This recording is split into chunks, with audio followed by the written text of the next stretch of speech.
Kinnah Lamed Aleph uses the power of contrast to help convey the magnitude of the Churban. Instead of just itemizing the different aspects of the Churban, the Paytan contrasts each negative description with a parallel positive description of the our triumphant exodus from Egypt. The tragedy of the Churban is felt more acutely when we reflect upon how much better things were in the past. Megillas Eicha also uses this technique. Yirmiyahu, in the first pasuk, he doesn't just say there were no people left in Yerushalayim. He says, Rabasi am haisa ka'almana. There used to be throngs of people, and now there's nobody. Yirmiyahu doesn't just say the Yerushalayim is subservient to other nations. Sarasi bagoyim rabasi ba'medinos haita lamas. The nation that had been foremost amongst others and had attained the level of primacy was now subservient. And the contrast highlights how far we've fallen. As a community of baalei teshuva, we also use this technique all the time, but in the opposite direction. We have like a deeper appreciation for our newfound spiritual attainments by remembering what we were doing, where we were holding, the kind of things we were busy with 1 year ago, 2 years ago, 3 years ago, 5 years ago.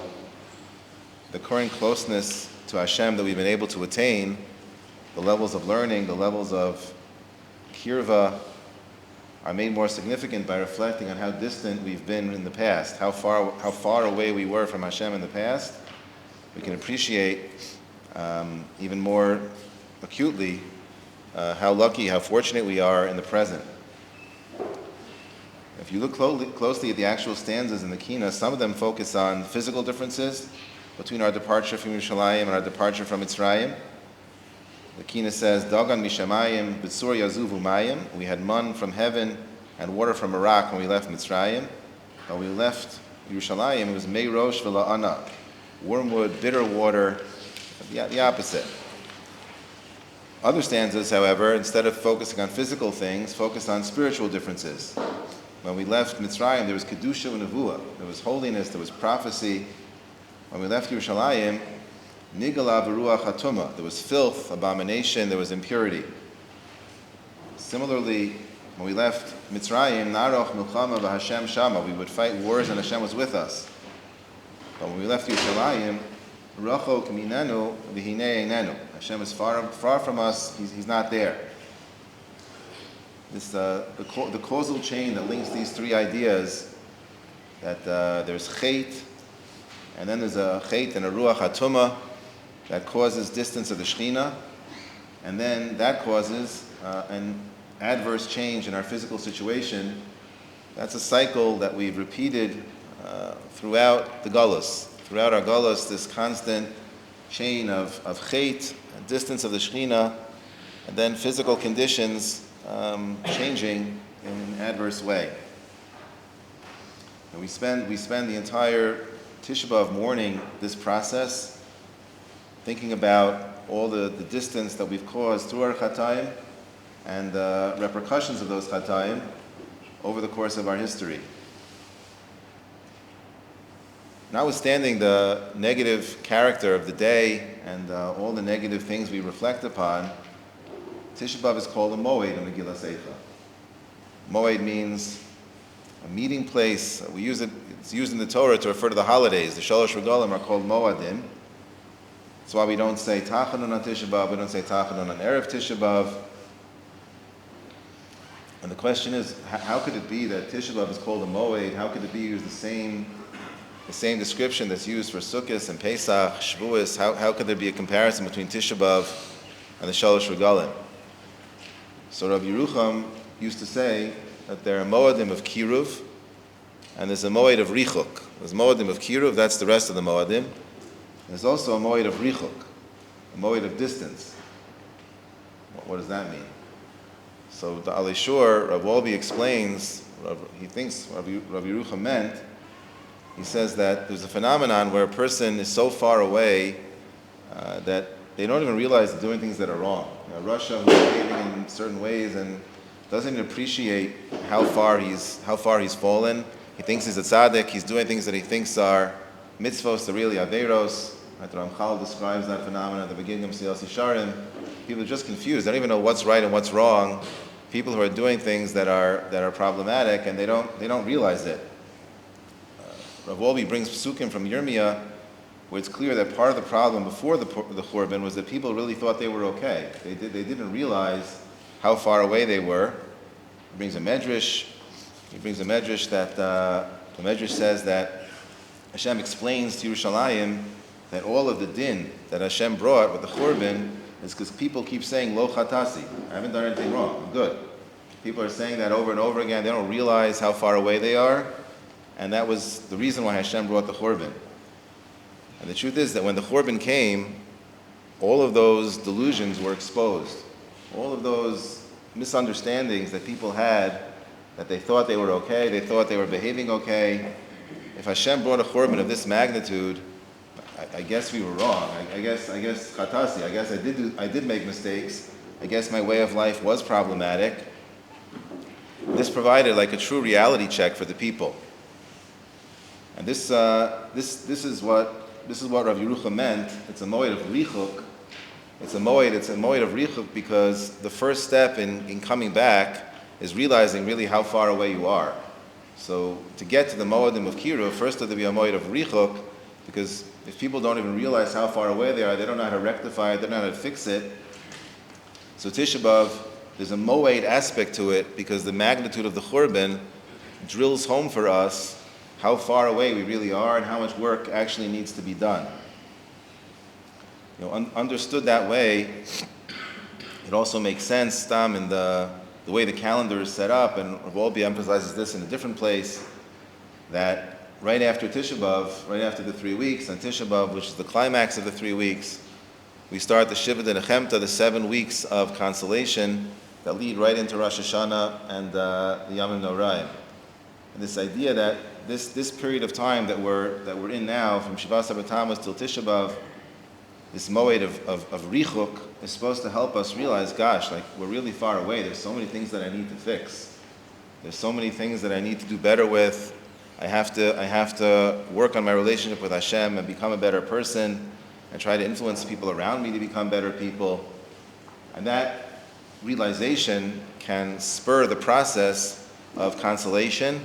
And now I have 7 weeks to get ready for Rosh Hashanah, for the din, for Yom Kippur, for teshuva, for bettering myself. This is like the shock treatment. These 3 weeks, and especially Tisha B'Av, is supposed to shock you into the realization of how far I really am. And then the calendar starts a 7-week countdown to Rosh Hashanah. Like it follows actually quite logically, conceptually. That's something that all of us need to think about. 3 weeks is Rosh Chodesh Elul, start blowing the shofar, and this is supposed to be, Tisha B'Av is supposed to be this final shock of like, where am I holding, what am I up to, what am I doing? Rosh Hashanah is in 7 weeks. Am I thinking about that? Am I preparing for that? Am I trying to get in the headspace to make sure that I'm going to be prepared for that? In the past, when Klal Yisrael was being persecuted relentlessly, they seemed to do a much better job paying attention to what their priorities really should be. When I was younger, I used to go to this Tisha B'Av program in Brooklyn with my father. We used to go every year, and Rav Shmuel Dishon, who was the mashkiach of the Carlin Stone Yeshiva, spoke every year, and he always told over this. He always said this over, and just about maintaining priorities in what's really important in life, and trying to make sure that we have clarity about what we're really pursuing. And he brought down that at the times of the Marami Rutenberg, a question always came up, and it's in the Shilas and Shuvas, and Rabbi Hershman found it last year after I mentioned it last year, that parents would know that the Goyim were coming, and they were going to kill the parents. They were going to kill all the adults in the town. And after the adults were killed, they would take the children, and they would kidnap them, and bring them back and raise them as non-Jews, raise them as Christians. And so in the responsa, there's these shilas that were asked by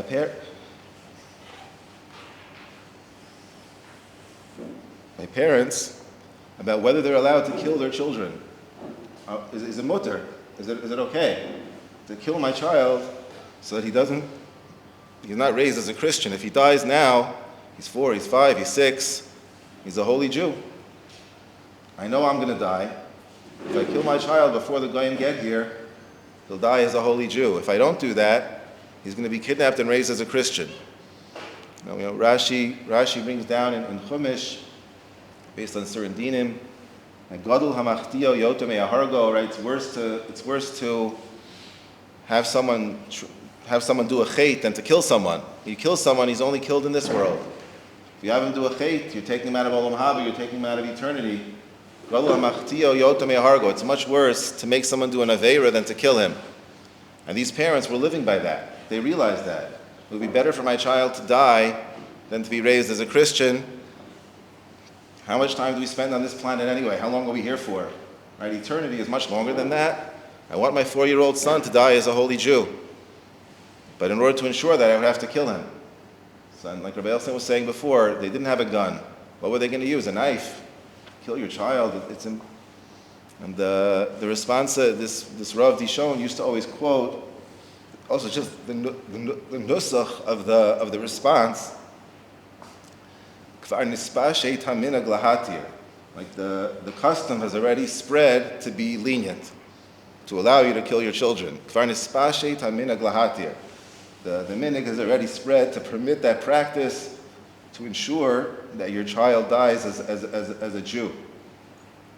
We live in times of tremendous, relative to those times, spiritual bounty, access to Torah and to learning, and certainly material bounty relative to those times. But we're so misguided and so lost in terms of what our priorities really should be. People are focused on such silly things and spending time and investing time and money in such silly things. And at times in history where things were so much, we had so much less, we had so much more clarity about what was really important. So this Moed of Richuk, this Tisha B'Av that we're living through right now, we should be able to, for the remainder of the day, trying to connect. Gosh, I'm far. How can I get closer? How can I ensure that my family is a family that's holy, that's pure, that I'm able to? I have the kalim, I have the ability, I have what I need to ensure that my wife and my children will be raised properly, and my house will be a holy place, and I can see to it that the kedusha and the tara that Hashem wants from the Jewish people, I'm going to be a kli in bringing that to my family and to all the people who I'm close to.